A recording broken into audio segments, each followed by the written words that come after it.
Boa noite, pessoal. Então nós começamos aí nossa videoaula com dois experimentos. O primeiro vai precisar de dois recipientes granulados, transparentes, um funil, água e cubos de gelo.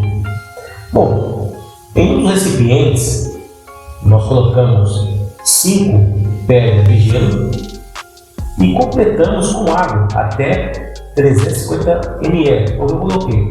Aí você vai escolher quantos ml. Coloquei 350 com água e gelo. No segundo recipiente, eu só coloquei água até os 350 ml, para ficar igual aos dois.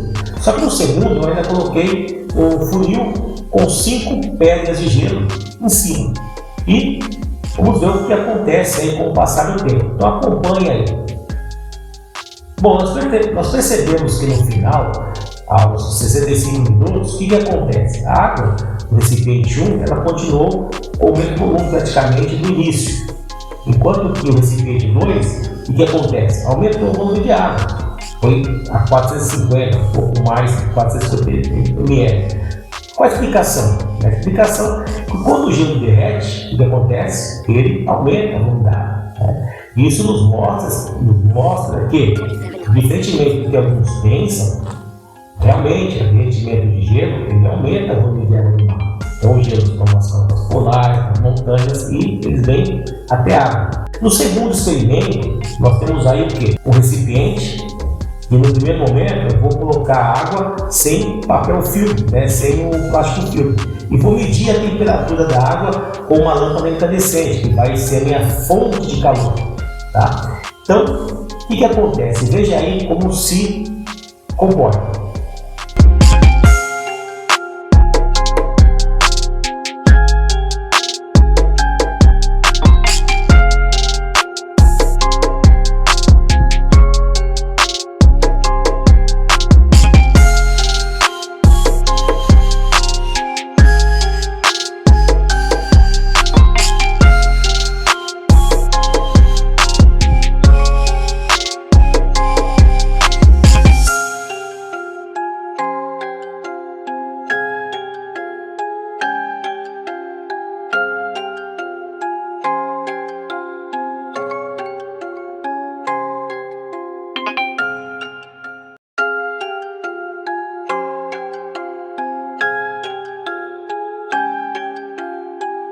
Heartbeats.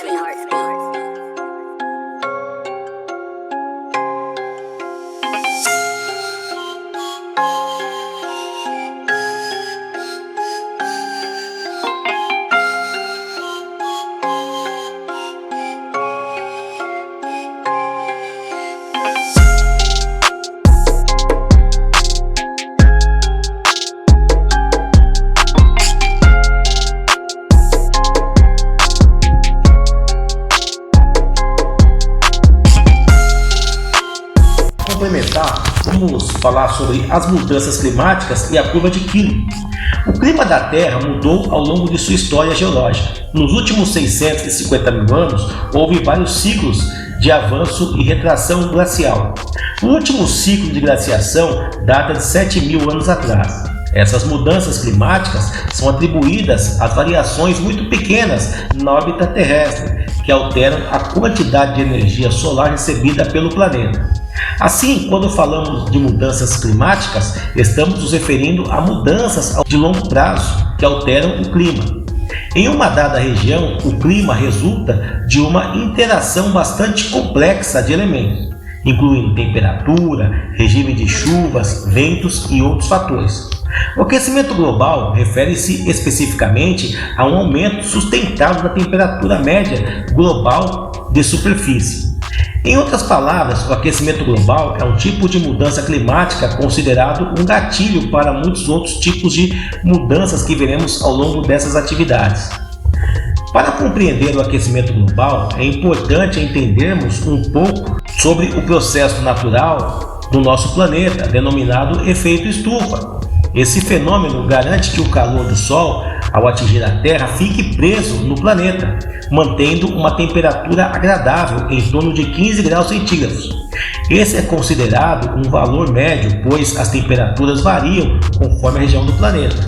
A temperatura mais alta já registrada na Terra, por exemplo, foi de 56,7 graus centígrados em um deserto da Califórnia, Estados Unidos, e a mais baixa, 89 graus negativo, na Antártica.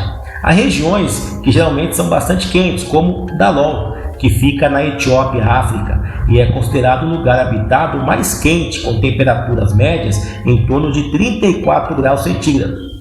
Por outro lado, na região de Nunavut, Canadá, essas médias ficam em torno de 19 graus centígrados negativo. Segundo os cientistas do clima, sem o efeito estufa, a temperatura média da superfície da Terra seria de aproximadamente 10 graus centígrados negativos. O estudo sobre o efeito estufa não é recente. O físico matemático francês Jean-Baptiste Fourier foi um dos primeiros a estudar esse fenômeno em meados de 1825. Para ele, o aquecimento que acontecia no interior das estufas de jardinagem era o mesmo que acontecia na atmosfera. Depois dele, em 1860, o britânico John Tyndall, ao estudar a absorção de calor no vapor de água e no gás carbônico, lançou a ideia de que variações nas quantidades desses gases poderiam estar associadas às variações climáticas observadas pelos registros da épocas passadas. Com essa ideia, Arrhenius, um sueco, em 1896, calculou que a temperatura da atmosfera poderia de fato ser alterada pela quantidade de gás carbônico.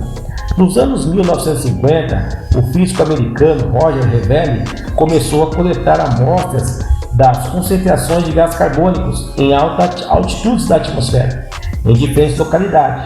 Ele seguiu com essas medições por muitos anos, até que em 1957 ele contratou um jovem pesquisador americano chamado David Keeling. Revelli e Keeling mostraram uma base de coletas em uma montanha do Havaí, em Mauna Loa, para garantir que as amostras coletadas por eles não fossem contaminadas pelas atividades industriais. Após um ano de coletas, eles decidiram lançar balões para coletar dados climáticos e analisar minuciosamente as quantidades de gás carbônico coletadas por dia. Depois de alguns anos, foi possível observar uma tendência na curva de dados. Keeling publicou seus dados em 1960 e logo outros cientistas começaram a estudar e ampliar os resultados de Keeling. Na sequência, pessoal, nós temos aí um gráfico, que mostra 3 dados. Primeiro, concentração de gás carbônico.